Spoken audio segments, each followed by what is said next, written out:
తెలుసుకుందామా? ఇది తెలియజేయడానికి మనతో పాటు ఉన్నారు. డాక్టర్గా శరీరానికి వైద్యాన్ని అందిస్తూ, ఫ్యామిలీ థెరపిస్ట్గా ఉంటూ, పిరమిడ్ సేవా దళ్కి నేషనల్ ప్రెసిడెంట్గా వారి యొక్క సేవ ద్వారా ఆరోగ్యం ఎలా వస్తుంది అనే దాన్ని ఎంతో రీసెర్చ్ చేసి పిరమిడ్ సేవా దళ్ని ప్రారంభించి నేషనల్ హెడ్ క్వార్టర్ ద్వారా ఎన్నో శిక్షణా కార్యక్రమాలు కొనసాగిస్తున్నారు. వారెవరో కాదు, మనందరి పిరమిడ్ డాక్టర్ పరమేశ్వర్ రెడ్డి గారు. గట్టిగా మన చప్పట్లతో వారిని ఆహ్వానించుకుందాం. ఇంకా గట్టిగా అండి, ఇంకా గట్టిగా. Over to you sir.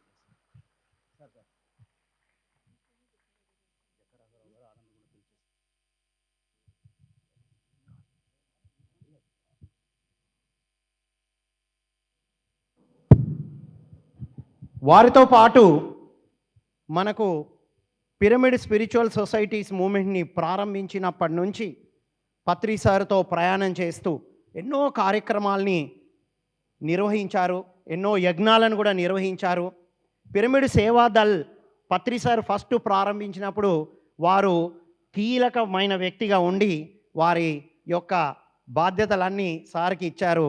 వారెవరో కాదు, బ్రహ్మర్షి జక్కా రాఘవరావు గారు. వారిని గట్టిగా చప్పట్లతో, మామూలు చప్పట్లు సరిపోతాయండి. వారు ప్రస్తుతం పిఎంసి ట్రస్ట్కి చైర్మన్గా వారి యొక్క సేవలు అందిస్తున్నారు. వారిని గట్టి చప్పట్లతో ఆహ్వానిద్దాం.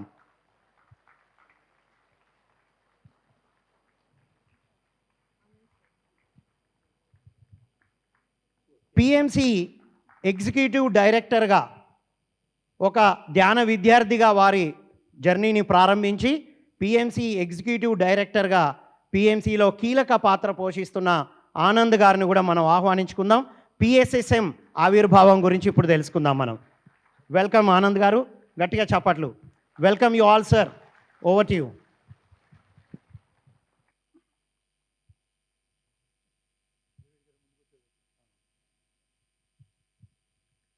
వేదికను అలంకరించిన పెద్దలు జక్కా రాఘవరావు గారు, ఆనంద్ గారికి, మరి ఈరోజు ముఖ్య అతిథులుగా వచ్చిన బివి రెడ్డి గారు, మరి మీ అందరికీ కూడా నమస్సుమాంజలు. ఈరోజు నన్ను పిఎస్ఎస్ఎం యొక్క ఆవిర్భావం ఎలా మొదలైంది అని ప్రస్తావించమన్నారు. మరి 1990లో దానికన్నా ముందే అంకురార్పణ జరిగింది కర్నూలులో. మరి 90లో బివి రెడ్డి సారు మరి అక్కడ స్థలం ఇచ్చి ఒక ఆశ్రమాన్ని, పిరమిడ్ని నిర్మించి మొదలుపెట్టారు. సో నేను 90లో ధ్యానం మొదలుపెట్టాను. యాక్చువల్గా మా బ్రదర్ డాక్టర్ శ్రీనివాసరెడ్డి, ఆయన డాక్టర్ న్యూటన్, డాక్టర్ యుగంధర్ వీళ్ళంతా క్లాస్మేట్స్. వాళ్ళు మరి పత్రి సార్ని రోజు కలిసి సాయంత్రం వెళ్ళి ఆయన దగ్గర ధ్యానం చేసేవారు. ఆ తర్వాత నేను ధ్యానం 90లో నేర్చుకున్నా. నేను 91లో నేను సిద్ధార్థ మెడికల్ కాలేజ్లో నాకు సీట్ రావడం జరిగింది. 92 ఆఖరిలో నేను మళ్ళీ కర్నూలు మెడికల్ కాలేజ్కి నేను ట్రాన్స్ఫర్ చేయించుకున్నాను. ఆ తర్వాత నేను పత్రి సార్ని కలిశాను. పత్రి సార్ని కలిసినప్పుడు పిఎస్ఎస్ఎం అంతా కలిపి ఒక 15-16 మంది ఉండేవాళ్ళం మేము. Very beginning days. ఇంకా రోజు కనీసం 10 మంది రాత్రి 8 అవ్వగానే 8 లోపల సారింటికి వెళ్ళేవాళ్ళము. ఒక్కో రోజు రాత్రి 2-3 వరకు ఆయన ఎక్స్ప్లెయిన్ చేస్తూ ఉండేవారు. ఏ డౌట్ అడిగినా దాన్ని, ఆ కాన్సెప్ట్ని డీటెయిల్గా ఎక్స్ప్లెయిన్ చేస్తూ మరి ఆయన చెప్తూ నాలెడ్జ్ ఇస్తూ ఇలా ఒక 7 సంవత్సరాలు గడిచింది. ఆ 7 సంవత్సరాలు మరి మేమందరం కూడా ఆయనతో, it was a personal training అనుకోవచ్చు. కొట్టేవాడు, తిట్టేవాడు, బుజ్జగించేవాడు, అన్నీ జరిగేటివి. కాన్సెప్ట్ని, మేము అడిగే ప్రశ్నల్ని ఏ రోజు కూడా ఆయన రిపీట్ చేయలేదు. ఎప్పుడూ కొత్త ప్రశ్న, కొత్త సమాధానం ఉండేది, కొత్త కోణంలో సమాధానం ఉండేది. మరి 91లో మరి పిరమిడ్ ఇనాగరేషన్ మరి బివి రెడ్డి గారు సారు చేశారు. నేను ఇక్కడ తప్పనిసరిగా పునాదుల గురించి మాట్లాడాలి అంటే నేను ప్రస్తావించాలి. ఆ రోజుల్లో పత్రి సారు ఒక సామాన్య వ్యక్తిగా మరి బివి రెడ్డి గారిని కలిసినప్పుడు మరి వారు ఆయనని గుర్తించారు, ఈయన యోగి అని గుర్తించారు. గుర్తించి అక్కడ స్థలము ఇవ్వడమే కాకుండా పిరమిడ్ నిర్మాణం కంప్లీట్ చేసి మరి ఒక ఆశ్రమాన్ని నిర్మించి మరి సార్కి అప్పచెప్పడం జరిగింది.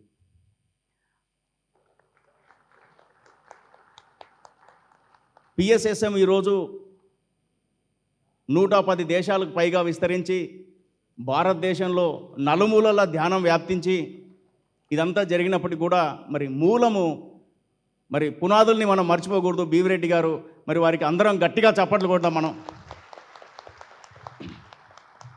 ఆయన పునాది వేశారు. మరి ఆ పునాది మీద ఈరోజు పిఎస్ఎస్ఎం ప్రపంచవ్యాప్తమైంది.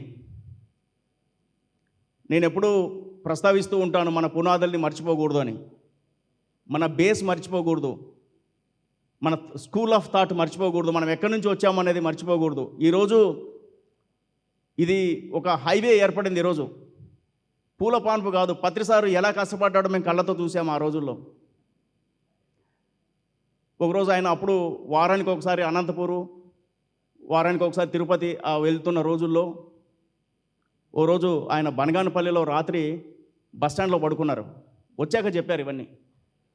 బనగానపల్లిలో బస్టాండ్లో పడుకున్నారు, రాత్రి చాలా దోమలు ఉన్నాయిరా అని చెప్పాడు ఆ రోజు. పొద్దున్నే లారీ ఎక్కి అనంతపూర్కి వెళ్ళారు ఆయన. మరి ఆయన స్నానం ఏంటో ఆయన ఏమీ అర్థం కాలేదు. ప్యాంప్లెట్లు పంచుకుంటూ ఉన్నాడు రాత్రి వరకు, చెప్పారు పక్కన ఉన్న వాళ్ళు. బస్టాండ్లోనే పడుకున్నారు. అంటే ఆయన అంత కష్టపడితే మేము చాలా కాలం వరకు కారు లేదు సార్కి, మీకు చాలా విషయాలు తెలియవు. కారు లేదు, ఎర్ర బస్సుల్లో ప్రయాణం చేసేవాడు సారు. ఆయనతో పాటు మేము వెళ్ళేవాళ్ళం, వెళ్ళి ఆటో మాట్లాడుకొని ధ్యాన కేంద్రానికి వెళ్ళేవాళ్ళం. ఈ క్రమంలో నేను 93లో నేను సార్ని కలిసిన తర్వాత నిజమైన గ్రామ విప్లవం స్టార్ట్ అయింది. వెళ్ళి పల్లెల్లో ధ్యానం చెప్పమన్నారు సారు. మొట్టమొదటి గ్రామం నాగల్దిని అని మంత్రాలయం దగ్గర ఉంటుంది, అక్కడ ధ్యానం నేను స్టార్ట్ చేశాను. ఆ తర్వాత ఒక 100 గ్రామాల్లో ధ్యానం వచ్చింది చుట్టుపక్కల. మరి చంద్రశేఖర్ శర్మ గారు, మేమందరము ఒక గ్రూప్ లాగా ఉండి శని ఆదివారాల్లో పల్లెల్లో ఉండడము. మరి ఒక్కొక్క గ్రామంలో సార్ వచ్చి పబ్లిక్ మీటింగ్స్లో మాట్లాడి నిజంగా అది ఒక అదృష్టవంతుణ్ణి. అంటే ఈ కంప్లీట్ విప్లవాన్ని, ఈ ఆధ్యాత్మిక విప్లవాన్ని బిగినింగ్ నుంచి నేను చూడగలిగిన అదృష్టం నాకు దక్కింది. ఆయన ఎంత ఇబ్బంది అంటే ఈరోజు మనకి హైవేలాగా కనిపిస్తుంది, పూల పాన్పులాగా కనిపిస్తుంది. ఈరోజు ఏసీ హాల్లో మనం ధ్యానం చేసుకుంటున్నాం. ఆ రోజుల్లో ఆ పరిస్థితులు లేవు. ఆయన ఉదయం హైదరాబాద్కి వెళ్ళాలి, నేను రేపు పొద్దున హైదరాబాద్ పోతున్నాను అని చెప్పేవాడు అన్నమాట. మేము వెళ్ళి పైజామాలో చూసేవాళ్ళము డబ్బులు ఉన్నాయి లేదని. డబ్బులు ఉండేటివి కాదు. సార్ జోబులో 500 ఉన్నాయి సార్ అంటే, ఓకేనయ్యా ఈరోజు హైదరాబాద్కి వెళ్ళిపోతున్నాను అనేవాడు. అలా ఏమీ లేకుండా, చిల్లి గవ్వ లేకుండా లాస్ట్ వరకు కూడా ఆయన జోబులు ఖాళీనే. ₹1 ముట్టుకోలేదు, ₹1 ఆశించలేదు. ఎంతటి మహాగురువు ఆయన, ఒక్క రూపాయి ఎవరి నుంచి ఆశించలేదు. నాకు ఇది కావాలని అడగలేదు. ఏది వస్తే అది స్వీకరించారు, ఏది లేకపోయినా సంతోషంగా ఉన్నారు. ఎప్పుడు అనేవాడు, ఎవరైనా ఏదైనా ఇస్తే సంతోషము, చాలా సంతోషము, ఏది ఇవ్వకపోతే సంతోషం అనేవారు ఆయన. అంతటి మహాయోగి. ఈరోజు మరి ఆ మహానుభావుడి యొక్క త్యాగం, ఆయన జీవితం అంతా ఎప్పుడు చూసినా 2 నెలలు 3 నెలలు ఆయన టైం అంతా కూడా ముందుకు ఫిక్స్ అయి ఉంటుంది. ఆయన అలసిపోయాడా, ఎలా ఉంది, ఏం లేదు, అదంతా ఏం లేదు, వెళ్ళిపోతూ ఉంటాడు. అటువంటి త్యాగం ఈరోజు మరి ప్రపంచవ్యాప్తంగా ధ్యానాన్ని విస్తరింపజేసింది. ఒక్కొక్క గ్రామానికి వచ్చేవాడు ఆయన. ఒక్కోసారి ఎర్ర బస్సుల్లో పోయేవాళ్ళం, రద్దీ నిలబడిపోయేవాళ్ళం. సార్ మా ఊరికి రావాలి సార్ అని చెప్తే వచ్చేవాడు. వెళ్ళి అక్కడ కూర్చొని రాత్రిలో ఉండేవాడు. ఫెసిలిటీస్ ఉండేటివి కాదు, బాత్రూమ్ సరిగా ఉండేటివి కాదు. అట్లనే అరే నెక్స్ట్ ఆ పల్లెకి పోదాం, బైకుల్లో తిరిగేవాడు ఆయన. ఆ కారులో ఉండే పరిస్థితి లేదు, కార్లు అఫోర్డ్ చేసే పరిస్థితి ఉండేది కాదు మాకు. బైకుల్లో తిప్పాము, బస్సుల్లో తిప్పాము. అన్ని గ్రామాల్లో ఆయన ఓపికగా వచ్చి కూర్చొని అందరికీ ధ్యానం నేర్పించి, అదే కంపాషన్, అదే కరుణ, అదే ప్రేమ మరి ఆ మహానుభావుడి త్యాగఫలం ఈరోజు మనం ప్రపంచవ్యాప్తంగా ధ్యానాన్ని మనం చూడగలుగుతున్నాం. అట్లీస్ట్ విట్నెస్ ఒక బుద్ధుడి కాలంలో మనం జీవించి ఉన్నాం అన్నది ఒక సంతోషకరమైన విషయం. అది ఒక 100 గ్రామాల్లో దగ్గర దగ్గర అన్నిటికీ వచ్చాడు ఆయన పల్లెలకి. ఒక్కోసారి 2-3 రోజులు అలా ఉండిపోయేవాడు. ఒక్కొక్క పల్లెలు పల్లెలు పల్లెలు పల్లెలు తిరిగేవాడు. ఆ తర్వాత అనంతపురం, తాడిపత్రి, ఇవన్నీ ఉరవకొండ నెమ్మదిగా వచ్చాయి. ఇవన్నీ రాత్రిళ్ళు ఆ 10-15 మంది మేము అందరం కూర్చొని ఏకదాటిన అడుగుతూ ఉండేవాళ్ళం. మా స్టూపిడిటీస్ని, మా ప్రశ్నల్ని, మా అజ్ఞానాన్ని ఎంతగా భరించేవాడంటే చెప్పనలవి కాదు. ఓ రోజు టీ పెట్టాడు ఆయన. రోజు ఆయనే టీ పెడతాడు. 8 గంటలకు రాగానే వంట ఆయనే చేసేవాడు. ఎవరెవరు భోంచేయాలి అందరికీ వంట చేసి పెట్టేవాడు. టక్ టక్ టక్ అయిపోయేది. ఓ రోజు వెళ్ళి స్టవ్ ఆఫ్ చేసి రాపోరా అన్నాడు. నేను వెళ్ళి గట్టిగా ఊపేసి వచ్చాను స్టవ్. నాకు తెలియదు అట్లా ఆఫ్ చేయాలని తెలియదు నాకు అప్పుడు. నేను పల్లె నుంచి వచ్చాను. గట్టిగా ఊపొచ్చాను. కొద్దిసేపు తర్వాత స్మెల్ వస్తుంది. హాల్లో మాట్లాడుకుంటున్నాము, స్మెల్ వస్తుంది. అరే ఏం చేసావని అడిగాడు. సార్ ఊపేసి వచ్చానని చెప్పాను. నేను పల్లె నుంచి వచ్చాను. నాకు మా ఊరికి 2 బస్సులు, పొద్దున ఒకటి రాత్రి ఒకటి. మా ఊర్లో గ్యాస్ స్టవ్ అనేది లేదు అప్పటికి. మరి ఎలా తెలుస్తుంది నాకు? గట్టిగా ఊపేశాను నేను. ఎంత పని చేసావు కదరా అన్నాడు. పరిగెత్తుకొని వెళ్ళి ఆఫ్ చేసి ఇవన్నీ భరించాడు ఆయన.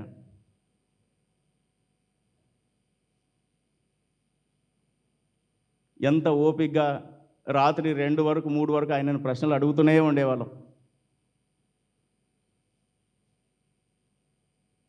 కాబట్టి ఆయన ఒక ఊరు నుంచి ఇంకొక ఊరికి వెళ్ళాలి, ఇంకొక చోటు నుంచి ఇంకొక చోటుకి వెళ్ళాలి. చేతిలో డబ్బు ఉండదు. ఫ్యామిలీ ఎంతో కష్టపడింది. వాస్తవానికి మేము చూసాం, కళ్ళారా చూసాం. ఎంతో కష్టం మీద అన్నీ చాలా కష్టం. ఒక ఉన్న జాబ్ వదిలి అన్నీ వదిలి అలా నిలబడడం అనేది చిన్న విషయం కాదు అది. మరి ఈరోజు మనము చక్కగా ఒక హైవే మీద మనం నడుస్తున్నాం. మనం ఆ మహానుభావుడి త్యాగఫలం, ఆ మహానుభావుడి యొక్క కృషి, కష్టం. ఒళ్ళు నొప్పులున్నావు, ఎలా ఉందో ఏమీ లేదు, ఏది ఉంటే అది తినడం, రోజు అదే. ఇంకా వెళ్తూ వెళ్తూ వెళ్తూ మొత్తం 40 సంవత్సరాల మహాప్రస్థానాన్ని మహానుభావుడు కంప్లీట్ చేశాడు.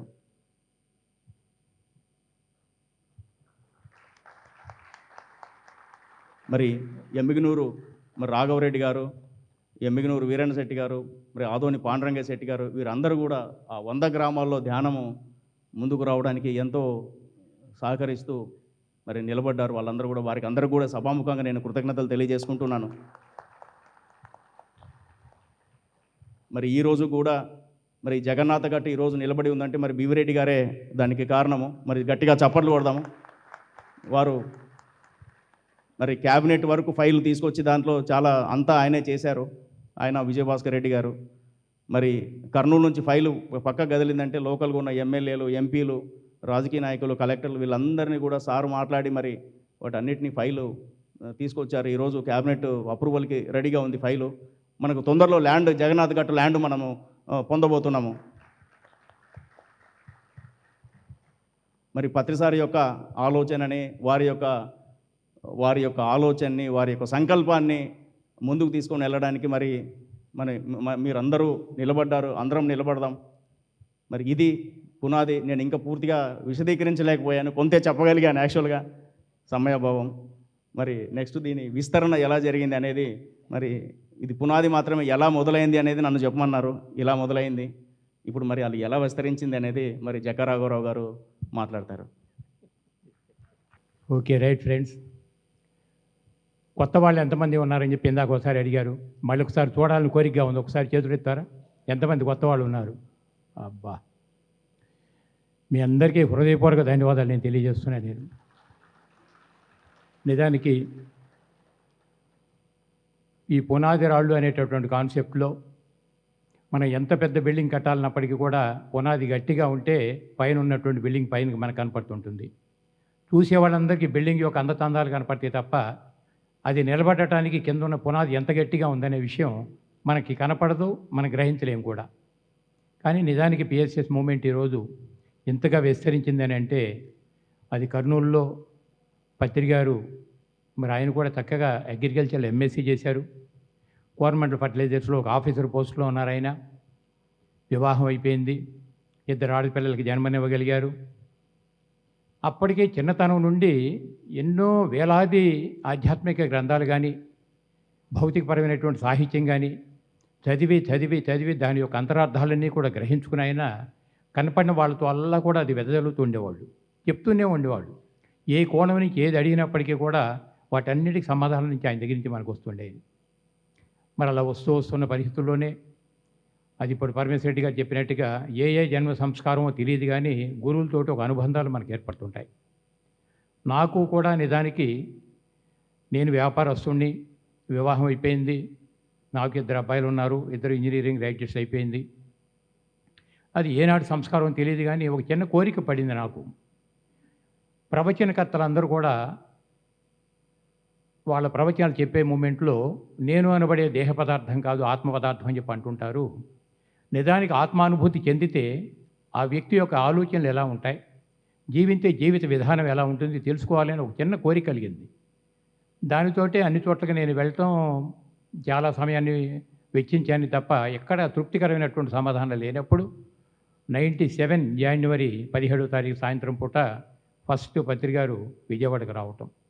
అది ఎట్లా వచ్చారంటే, ఇప్పుడు పరమేశ్వర రెడ్డి గారు చెప్పినట్టుగా 96 వరకు సిద్ధార్థ మెడికల్ కాలేజీలో ఒక 10-15 మంది మెడికల్ స్టూడెంట్స్ చదువుకుంటుండేవాళ్ళు, ఎంబీబీఎస్ చేస్తారు వాళ్ళంతా.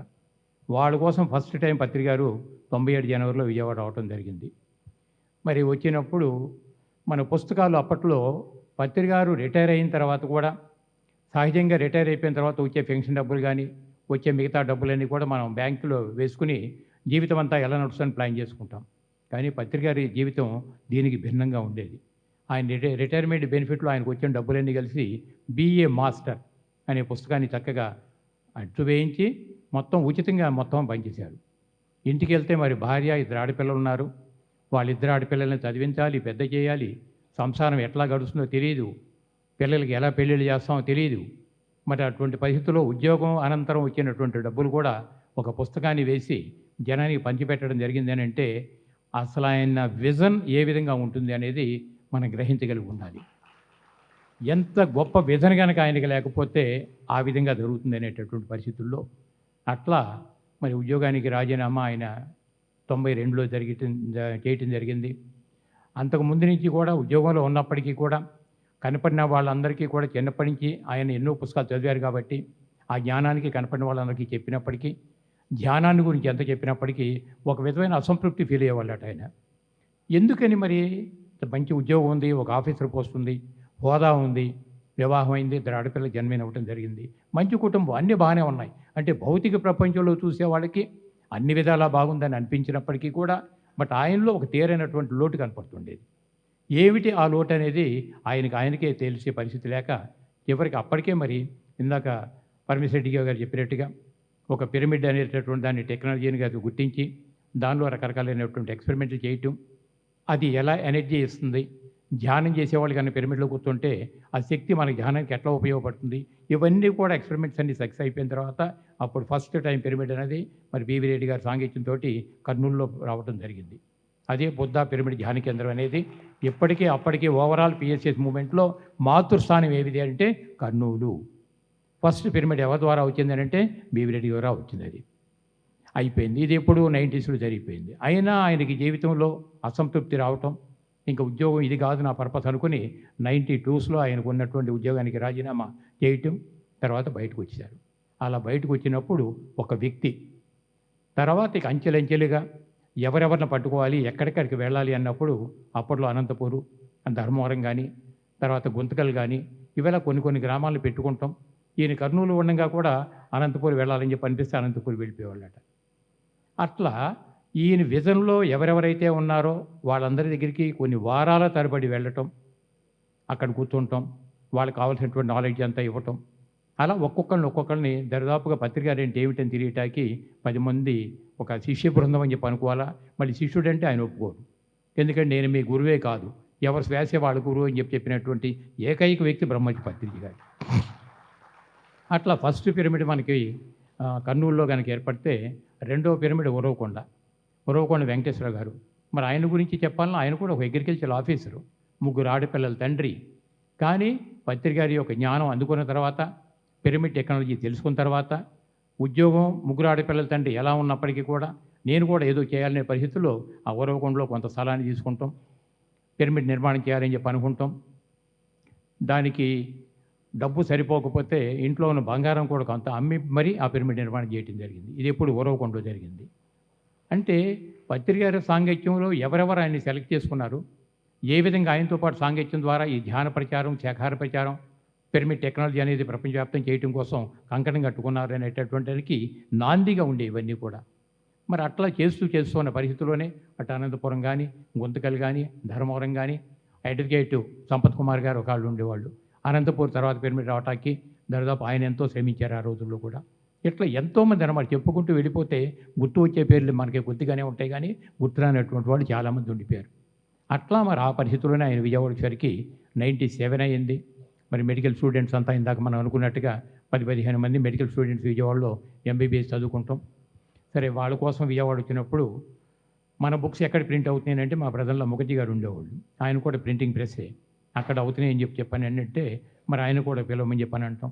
అప్పుడు ఆ మెడికల్ స్టూడెంట్స్ కలిసి మా బ్రదర్లో ముఖర్జీ గారికి ఫోన్ చేసి ఎవరో గురువుగారు వచ్చారు రమ్మని చెప్పానంటే మేము తీవ్రమైన అన్వేషణలో ఉన్నాం, సరైనటువంటి ఆత్మజ్ఞానం అందించే గురువులు ఎవరని చెప్పని పరిస్థితులు. అప్పుడు ఆయన నాకు ఫోన్ చేయటం, నేను క్యాజువల్గా నా మెసేజ్ తోటి అన్నా, పద్మ మేడం మీలో కొంతమంది తెలిసి ఉండొచ్చు, ఏ పుట్టలో ఏ బాగుందో ఎవరో పత్రిక గారి గురువు వచ్చారంటే వెళ్ళొద్దామని చెప్పి అనుకున్నాం. అది ఫస్ట్ టైం నేను కానీ నా వైఫ్ కానీ మిత్రబృందంతో కలిసి పత్రిక గారిని కలవటం అనేది 97 జనవరి 17 తారీఖు అప్పుడు ఫస్ట్ టైం. ఏమిటి సంగతులు అంటే ఏదో కాసేపు పైన మాట్లాడుకున్న తర్వాత ఏం కావాలి ఇంకా అని చెప్పి అడిగారు. ఆత్మజ్ఞానం అంటే ఏంటో తెలుసుకోవాలని వచ్చామని చెప్పి అన్నాం. నేను కూడా అటువంటి వాళ్ళ కోసమే ఉన్నానే అని చెప్పి అన్నారు. మరి ఏం చేస్తున్నావు అని చెప్పి అడిగారు. సరే ఏదో చెప్పాల్సింది చెప్పాం. అప్పుడు ఆయన అన్నారు, పైకి కిందకి ఎగాదిగా చూసి ఉన్నాత్మ నీలోనే పెట్టుకున్నావు కదా, ప్రపంచం అంతా తిరిగితే మాత్రం జ్ఞానం ఎట్లా వస్తుంది అని చెప్పని. మాకు ఆశ్చర్యం కలిగింది, ఎక్కడో పొడుచుకున్నట్లు అయిపోయింది. ఉన్నాత్మ నాలో ఉంటే ఎలా కలవాలి సార్ దాన్ని ఏమిటని చెప్పి అడిగితే ఏ శ్వాస అయితే జీవనాధారం ఉందో కూర్చోమని చెప్పి ఆయన సమక్షంలో కూర్చోబెట్టి అప్పుడు మా కుటుంబ సభ్యులందరూ కూడా ఈ శ్వాస మీద ధ్యాస అనేటటువంటి ధ్యానాన్ని పరిచయం చేయటం ఫస్ట్ పత్రిక గారి సమక్షంలో జరిగింది. మాకంతా కూడా ఒక హాఫ్ అన్ అవర్ అయిపోయింది, ధ్యానం బాగా ఉంది, ఏమిటి అనుభవాలు అని చెప్పి అడిగారు. చెప్పాల్సింది చెప్పాం. మరి అరగంటలోనే ఇంతగా ఉంటే నువ్వు అనుకున్న ఆత్మ జ్ఞానం రావటానికి ఎంతో సమయం పట్టదు, చేసేదంతా ఇదే అని చెప్పని అంటాం. ఇక అక్కడి నుంచి ఆయన ఏ ఊరు వెళ్ళినప్పటికీ కూడా విజయవాడ కనుక ఎవరైనా వెళ్తే రాఘవరావు దగ్గరికి వెళ్ళమని చెప్పేవాళ్ళు. నేను కూడా వ్యాపారంలో ఉండటం వల్ల పగలల్లో అలా ఉండేవాడిని. విజయవాడకి ఫస్ట్ అప్పుడు తిరుపతి నుంచి అజయ్ కుమార్ అని చెప్పిన 2 సీనియర్ మోస్ట్ మాస్టర్స్ అప్పట్లో వాళ్ళు ఫస్ట్ టైం విజయవాడ వచ్చినప్పుడు మా ఇంటికి రావడం జరిగింది. అప్పుడు ఇంకా పిరమిడ్ హౌస్ నిర్మాణం కూడా చేయలేదు. మరి వాళ్ళు రావటం, పత్రిక గారి యొక్క గొప్పతనాన్ని గురించి చెప్పటం, ఇవన్నీ ఒక కలవని తలంపుగానే జరిగిపోతుండే. తర్వాత ఇక అక్కడి నుంచి మేము కూడా రెగ్యులర్గా ధ్యానం మొదలు పెట్టడం, పత్రిక గారు ఎప్పుడు విజయవాడకు వచ్చినప్పటికీ కూడా మరి ఈ వీటిని గురించి కావాల్సినటువంటి సబ్జెక్ట్ అంతా మాకు ఇవ్వటం, మేము అనుభూతి చెందిన తర్వాత దాన్ని ఎలా చేయాలి అనుకున్నప్పుడు ఫస్ట్ పాతిళ్ళు ఉంటే తీసేసిన తర్వాత పిరమిడ్ హౌస్ నిర్మాణం చేయటం. తర్వాత ఇక పత్రిక గారు ఎప్పుడు విజయవాడ వచ్చినప్పుడు కూడా పిరమిడ్ హౌస్లో ఉండేవాళ్ళు. ఇక ఆయన వచ్చారంటే దరిదాపు ఇందాక పరమేశ్వర రెడ్డి గారు చెప్పినట్టుగా 10 మంది 15 మంది కాదు, పత్రిక గారు ఎప్పుడు ఇంటికి వచ్చినప్పటికీ 100-150 మంది దరిదాపు వచ్చేవాళ్ళు. ఎందుకంటే ఒక జిజ్ఞాస ఉండే వాళ్ళంతా కూడా అప్పుడు రావటం జరిగేది. అట్లా మరి పత్రిక గారితోటి అంతమంది పరిచయాలు పెంచుకుంటాం. పెరిగిన తర్వాత Vijayawada pyramid spiritual society form చేయాలని చెప్పని పేపర్ మీద రాసిన ఒళ్ళు ఆయన పెట్టడం, అలాగే విజయవాడ సొసైటీ దాదాపు 98లోనే ప్రారంభం చేసుకోవడం జరిగింది. ఇక తర్వాత 98 అంతా కూడా పాతివులు తీసి నేను పిరమిడ్ హౌస్ నిర్మాణం చేయటం, పైన పిరమిడ్ కట్టడం, రెగ్యులర్గా సండే క్లాసులు పెట్టడం, ఇవన్నీ కూడా రెగ్యులర్ నడుస్తూనే ఉండేవి. మరి అట్లా మొదలుపెట్టినటువంటి ధ్యాన ప్రచారం, పత్రిక గారు ఇచ్చినటువంటి ధ్యానాన్ని మేము స్వీకరించడం, 10 మందికి పంచటం. ఇక పంచటం అనేటటువంటి పరిస్థితుల్లో విజయవాడ కానీ, కృష్ణా జిల్లా కానీ, తర్వాత అటు కొద్దిగా ఖమ్మం జిల్లా, తర్వాత అటు గుంటూరు జిల్లా, వెస్ట్ ఈస్ట్ గోదావరి జిల్లాలు అట్లా సంఖ్యపోతాన్ని తీసుకుంటే 10 రోజులు 15 రోజులు తిరుగుతూనే ఉండేవాళ్ళు. మరి దానికి కావాల్సిన ఎంకరేజ్మెంట్ అంతా కూడా పత్రిక తగ్గించి మనకు రావటం జరిగేది. నిజానికి ఆయన జేబులో ఎప్పుడు ఏనాడు ₹1 జేబులో ఉండేది కాదు, కానీ ఎక్కడ కావాలంటే అక్కడికి వెళ్తుండేది. అంటే నేచర్ విల్ సపోర్ట్ అంటే ఏ విధంగా వస్తుందనే దానికి దైవం మానవ రూపేణ అనేది ఒక మెయిన్ కాన్సెప్ట్. నిజమైనటువంటి అవసరం మనకు ఉండి మన ప్రతి ఆలోచన లోక కళ్యాణం కోసం వెచ్చింపబడాలి అని చెప్పి అనుకున్నప్పుడు ఏ నిమిషానికి ఎవరెవరి ద్వారా ఎటువంటి తోడ్పాటు మనకు అందబడుతుంది, దాని ద్వారా లోక కళ్యాణానికి కావాల్సినటువంటి ఆ ప్రాజెక్టులన్నీ కూడా ఏ విధంగా నిర్మింపబడుతుంటాయనే దానికి పత్రిక ఇంత అంత ఆదర్శం కాదు. మరి ఏనాడు ఎవరైనా సరే చూసి ఇంత పెద్ద మూమెంట్ ఇలా నడుస్తుంది కదా, ఇదిగోండి సార్ ఈ అమౌంట్ మీ దగ్గర ఉందని చెప్పి ఇచ్చినప్పుడు కూడా పక్కన చూసేవాళ్ళు పర్సనల్ సెక్రటరీసు శివప్రసాద్ కానీ సాయి కుమార్ రెడ్డి ఎవరైనా ఉంటే మీరు ఇదిగోండి తలాంతి తీసుకోమని చెప్పని వాళ్ళకి ఇవ్వటం తప్ప తీసుకున్న డబ్బులు ఆయన జేబులో పెట్టడం ఈ 30 సంవత్సరాల్లో మేము ఎప్పుడు చూడలేదు పరిస్థితి. అంటే ఇప్పుడు భగవద్గీత కానీ ఇవన్నీ చదివినప్పుడు కొంత జ్ఞానాలకి మనకు అందుతుంది.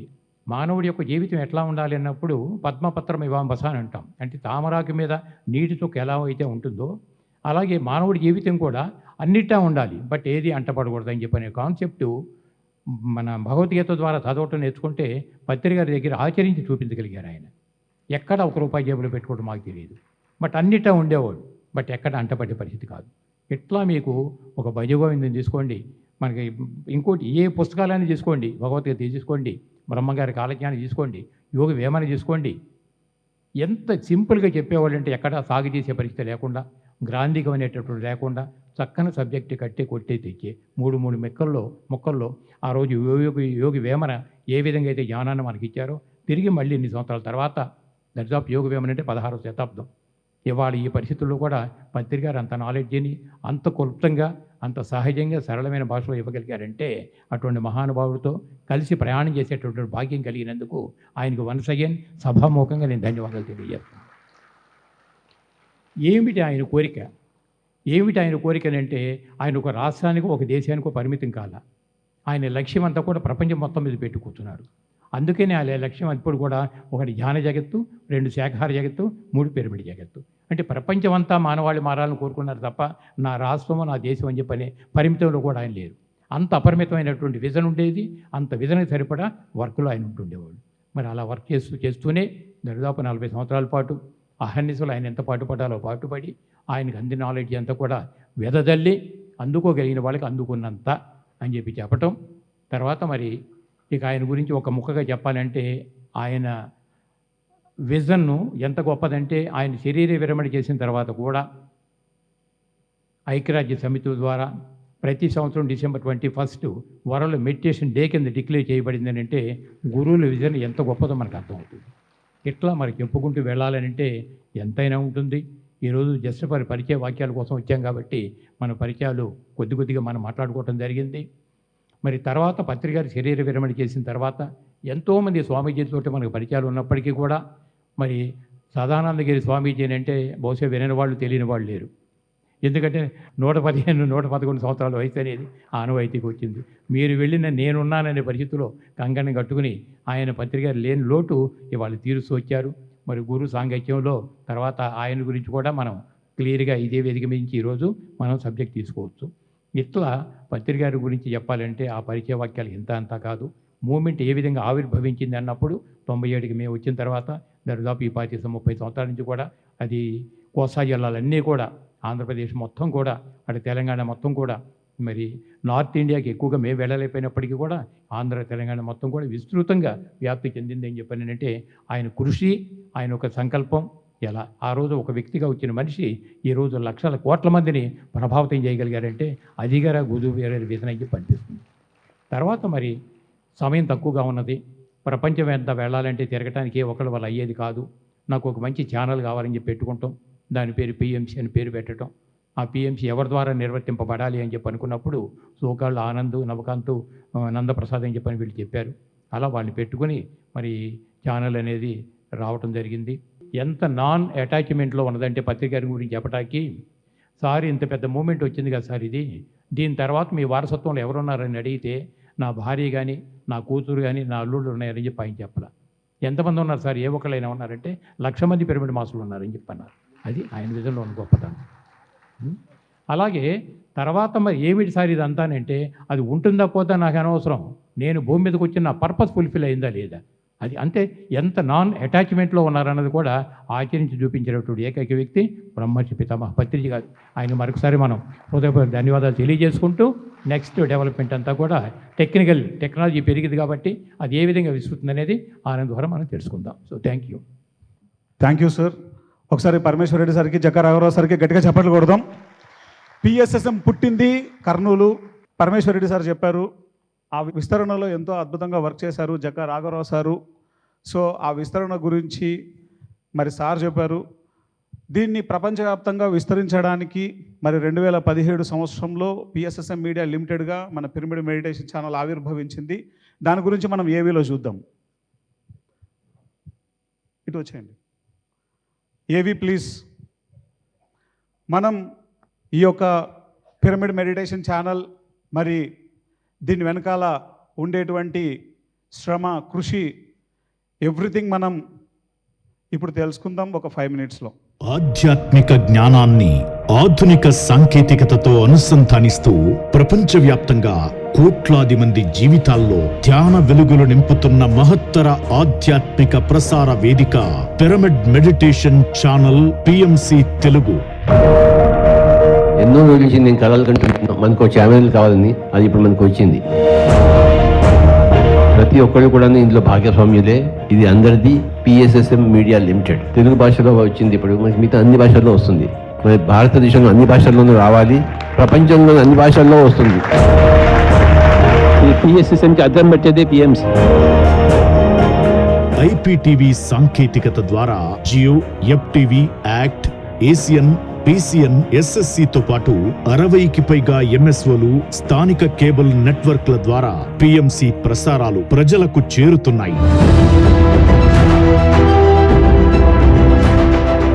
నేడు పిఎంసి 100కి పైగా దేశాల్లో 3.5 కోట్లకు పైగా గృహాలకు చేరువై 30 లక్షలకు పైగా సబ్స్క్రైబర్లను సొంతం చేసుకుంది. 19.01 కోట్లకు పైగా వీడియో వ్యూస్ తో పాటు 450 కోట్లకు పైగా డిజిటల్ ఇంప్రెషన్స్ ను సాధించి సరికొత్త చరిత్రను సృష్టించింది. అందుకే పిఎంసి కేవలం ఒక టెలివిజన్ ఛానల్ మాత్రమే కాదు, ప్రపంచవ్యాప్తంగా ఆవిర్భవించిన ఒక ఆధ్యాత్మిక డిజిటల్ విప్లవం.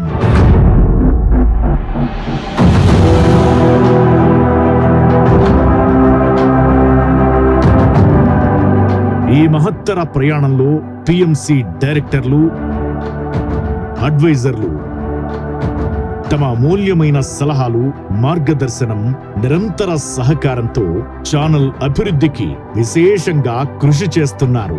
అలాగే ధ్యాన జగత్ నిర్మాణమే లక్ష్యంగా పిఎంసి ఇంగ్లీష్ అంతర్జాతీయ స్థాయిలో ఆధ్యాత్మిక కార్యక్రమాలను నిర్వహిస్తూ ప్రముఖ జ్ఞానుల సందేశాలను, ధ్యాన విజ్ఞానాన్ని ప్రపంచ ప్రజలకు అందిస్తోంది. ధ్యానం ప్రతి ఇంటికి, ఆత్మజ్ఞానం ప్రతి హృదయానికి, విశ్వశాంతి సమస్త మానవాళికి. పిఎంసి ప్రతిక్షణం సత్యదర్శనం.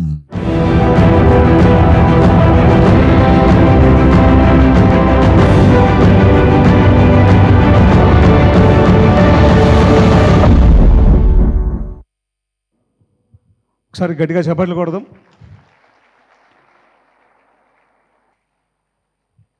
ఏదైతే మనం ఇందాక ఏవి చూసామో, ఈ 8 సంవత్సరాలలో పిఎంసి చేసిన వర్క్, పిఎంసి రూపంలో మరి పత్రి సార్, పిరమిడ్ మాస్టర్స్ అందరి విశేషమైనటువంటి కృషిని మనం ఏవిలో చూసాం.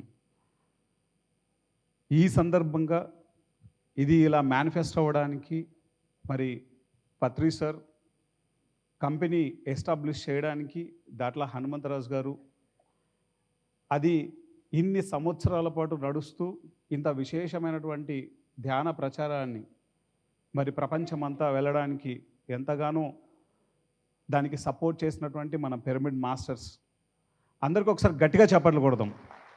ఈ సందర్భంగా ముఖ్యంగా share holders, brand ambassadors, ECS, ఇలా అనేక రూపాలలో ఎంతోమంది మరి ఈ యొక్క ఛానల్ అభివృద్ధికి కారణమయ్యారు. సో డియర్ ఫ్రెండ్స్, ఇక్కడ ఈరోజు ఇందాక పరమేశ్వర్ రెడ్డి గారు కర్నూల్లో ఎలా పుట్టిందో వారు తెలియజేశారు. మరి దాని విస్తరణ జక్క రాఘవరావు సార్ తెలియజేశారు. మరి ఇప్పుడు డిజిటల్గా మనం ప్రపంచవ్యాప్తంగా పిఎంసి రూపంలో ఎలా వెళ్తోందో మనం ఇందాక ఏవీలో చూసాం. అదేవిధంగా పత్రి సార్ పిరమిడ్ మెడిటేషన్ ఛానల్ గురించి ఏం చెప్పారో చూద్దాం. ఏవి please.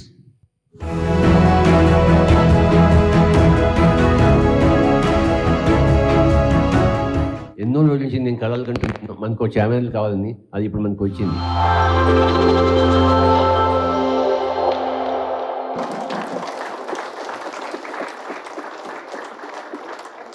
What is PMC? PMC is equal to Buddha.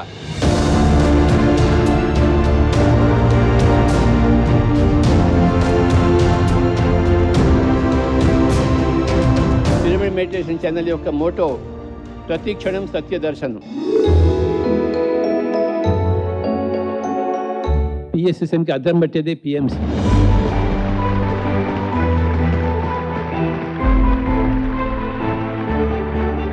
PSSM యొక్క వ్యాపకత్వం ఈ పిఎంసి ద్వారా మనకు అర్థం.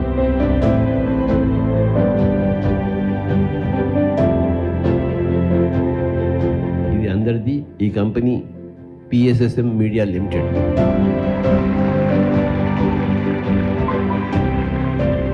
భారతదేశంలో అన్ని భాషల్లోనూ రావాలి, ప్రపంచంలోని అన్ని భాషల్లో వస్తుంది.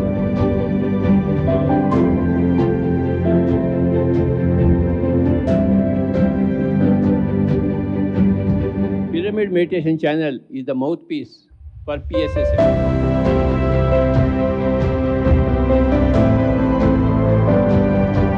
PMC, PSSM యొక్క కష్టాలన్నీ కూడాను ఈ PMC ఫలంగా వచ్చాయి మనకి. కష్టే ఫలే, కష్టం ద్వారా ఫలం వస్తుంది. కష్టం PSSM చేసింది, ఫలం వచ్చింది PMC.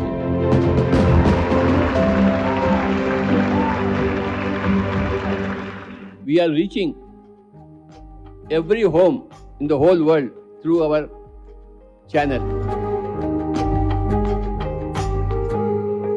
ప్రతి ఇంటికి కూడాను మనం వెళ్ళినట్టే లెక్క. నేను ఎప్పుడు చూసినా పిఎంసీలో మిస్టేక్స్ పడుకుంటాను. నేను ఒక భాగం ఇందులో స్పెల్లింగ్ మిస్టేక్స్ నాకు ఉండకూడదు. అది నా జవాబుదారి. కనుక నా పని నేను చేస్తున్నాను. అందరూ కూడాను ధ్యానులు కావాలి, అందరూ శాకాహారులు కావాలి.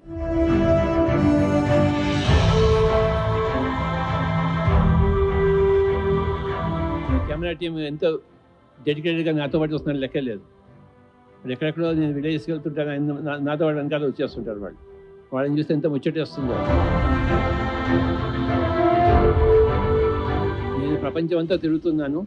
నాకు అర్థమైంది ఏంటంటే east or west, pyramid master is the best. BBC ఎలా ఉంది? అద్భుతంగా ప్రపంచంలో అంతటా ఉంది సార్. ప్రపంచంలో ప్రతి ఇంట్లో వస్తుంది. British broadcasting channel all over the world ఉంది. ఆ బీబీసీ ఎలా ఉందో న్యూస్ ఛానల్స్ లో, పిఎంసి మొత్తం టీవీ యుగానికే అలా ఉంది. అంత డబ్బులు రాబోతున్నాయా పిఎంసికి? ఆ వర్షం కురవబోతోంది. పిఎంసి అంటే ధ్యాన సరస్వతి, జ్ఞాన సరస్వతి. సరస్వతి లక్ష్మి వచ్చి కూర్చుంటుంది. Correct sir. ప్రపంచం అంతా పిఎంసి అయిపోతుంది. ఎక్కడ ఇచ్చినా పిఎంసి పిఎంసి పిఎంసి.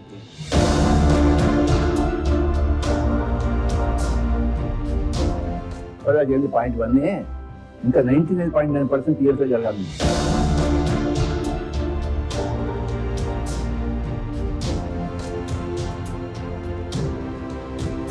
నీ వల్ల నా వల్ల కాదు, ప్రకృతి వల్ల.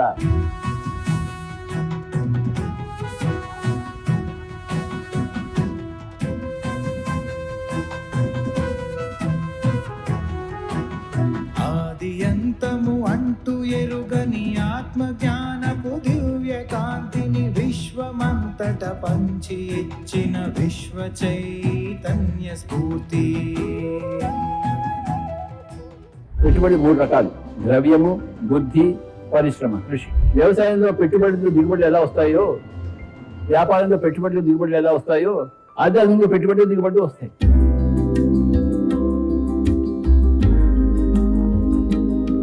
PMC is going to every home. It like all these great masters are going to their home.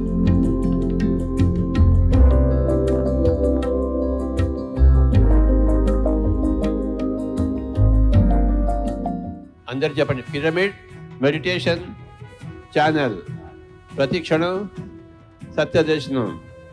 ప్రపంచమంతా ధ్యానమయం, ప్రపంచమంతా పిరమిడ్మయం, ప్రపంచమంతా పిరమిడ్ మెడిటేషన్ ఛానల్ మయం. అంతట పంచి ఇచ్చిన విశ్వ చైతన్య స్ఫూర్తి. మాస్టర్స్, ఈసారి మనం జరుపుకునేటువంటి యజ్ఞం 5 విషయాలకు వేదికైంది. లాస్ట్ టైం 5 విషయాలకు వేదికైంది. మనం చూసాం పుట్టుక కర్నూలు ఇక్కడ ఉంది, విస్తరణ ఇక్కడ ఉంది, ఇప్పుడు ప్రపంచవ్యాప్తం కావడానికి పిఎంసి వేదిక అయింది. ఒకసారి గట్టిగా చెప్పలు కొడదాం పిఎంసికి. ఏంటయ్యా పిఎంసి అంటే పత్రి సారు పిరమిడ్ మాస్టర్స్ యొక్క ప్రతిరూపమే పిఎంసి. దీని ద్వారా మనం ఎంత విస్తరిస్తున్నామో మనందరికీ తెలుసు. ఒకప్పుడు బ్లాక్ అండ్ వైట్ ప్యాంప్లెట్ నుంచి మన మూమెంట్ ప్రారంభమైంది. అక్కడి నుంచి ఈరోజు టీవీ ఛానల్ వరకు వచ్చేసాం మనం. మాస్టర్స్, ఈసారి అందుకే ఈ యజ్ఞం ప్రత్యేకత ఏంటి అన్నప్పుడు, ఇక్కడ నిలబడడానికి, ఈ స్టేజ్ మీద నిలబడడానికి కర్నూలు కారణము, విస్తరణ కారణము. వీరికి మనం గ్రాటిట్యూడ్ తెలియజేసుకుంటున్నాం. మన సీనియర్స్ అందరికీ, మన పునాది రాళ్ళకి, మన మూల స్తంభాలకి ఈరోజు మనం ఇక్కడ నిలబడ్డామంటే ఎన్ని స్టెప్స్ అయితే ఎక్కామో అన్ని స్టెప్స్కి మనం, ఆ మహానుభావులందరికీ మనం కృతజ్ఞతే ఈ ధ్యాన మహాయజ్ఞం 2. ఏదైనా మనకు గైడెన్స్ ఇచ్చేది మన సీనియర్స్. మరి వాళ్ళ దగ్గర నుంచి నెక్స్ట్ జనరేషన్, ఈ మూమెంట్ ఇంతవరకు వచ్చింది, నెక్స్ట్ జనరేషన్ మనం ఉండంగానే వాళ్ళు అద్భుతంగా లీడ్ చేయాలంటే యువతను ప్రోత్సహించాలి. కాబట్టి ఇదే ధ్యాన మహాయజ్ఞంలో 25వ తేదీని పూర్తిగా యువతకు కేటాయించడం జరిగింది, యువతకు పెద్దపీట వేయడం జరిగింది. 3, ఎంతోమంది సీనియర్ పిరమిడ్ మాస్టర్ వాళ్ళ జీవితాలను పణంగా పెట్టారు. ధ్యానానికి, ధ్యాన ప్రచారానికి, శాకాహారాన్ని, పిరమిడ్ శక్తికి, సేవకు వాళ్ళ జీవితాలను పణంగా పెట్టారు. ఎవరెవరైతే డే 1 నుంచి ఇప్పటి వరకు వాళ్ళ జీవితాలను పణంగా పెట్టి మరి విశేషమైనటువంటి కృషి చేశారో ఆ కృషిని ఈ ప్రపంచానికి తెలియజేయబోతున్నాం. వారికి పిఎంసి లైఫ్ అచీవ్మెంట్ అవార్డు ఇచ్చి వాళ్ళ ఏవి ద్వారా, వాళ్ళ మాటల ద్వారా వారి యొక్క కృషిని ఈ ప్రపంచానికి తెలియజేయబోతున్నాం ఈ యజ్ఞం ద్వారా. 4, 6 గంటల ధ్యానం మాకు సరిపోవట్లేదండి, ఇంకా అద్భుతంగా ధ్యానం చేయాలి అని అంటున్నారు అందరూ. చాలామంది అంటుంటే వాళ్ళ కోసం ఇదే మహతి ఆడిటోరియంలో సెల్లార్ ఉంది. అక్కడ మార్నింగ్ 6 o'clock నుంచి రాత్రి 9 గంటల వరకు అఖండ ధ్యానం ఏర్పాటు చేయడం జరిగింది. అది 4th పాయింట్. 5th పాయింట్, చివరి రోజున మనందరం తిరుమల వెళ్ళి అక్కడ విశేషమైనటువంటి ధ్యానం 6 to 9 అక్కడ మనం ధ్యానం చేస్తాం. ఇది 5th పాయింట్. లాస్ట్ ఇయర్ 3+3 ధ్యానానికి వేదిక అయితే ఈ యజ్ఞము, ఈసారి ఆ 3+3 ధ్యానంతో పాటు ఈ 5 అద్భుతాలకు వేదిక అయింది తిరుపతి ధ్యాన మహాయజ్ఞం 2. థ్యాంక్ యూ వెరీ మచ్ అన్న, thank you very much sir. నాన్న, పుట్టుకకి పరమేశ్వరరెడ్డి, విశ్వచంటానికి రాఘవరావు అని చెప్పినప్పటికీ కూడా మాలాంటి వాళ్ళు పిఎస్ఎస్ మూమెంట్లో వందలాది మాస్టర్స్ ఉన్నారు. కొంతమంది రాగలేని వాళ్ళనంతా రప్పిస్తున్నాం. రాలేని వాళ్ళు అన్నా జరిగిందేదో జరిగిపోయింది ఇక చాలు అని చెప్పని తృప్తిగా జీవితాలు జీవించే వాళ్ళు ఎంతమంది ఉన్నారు. బట్ వారందరికీ కూడా సభాముఖంగా హృదయపూర్వక ధన్యవాదాలు నేను తెలియజేసుకుంటున్నాను.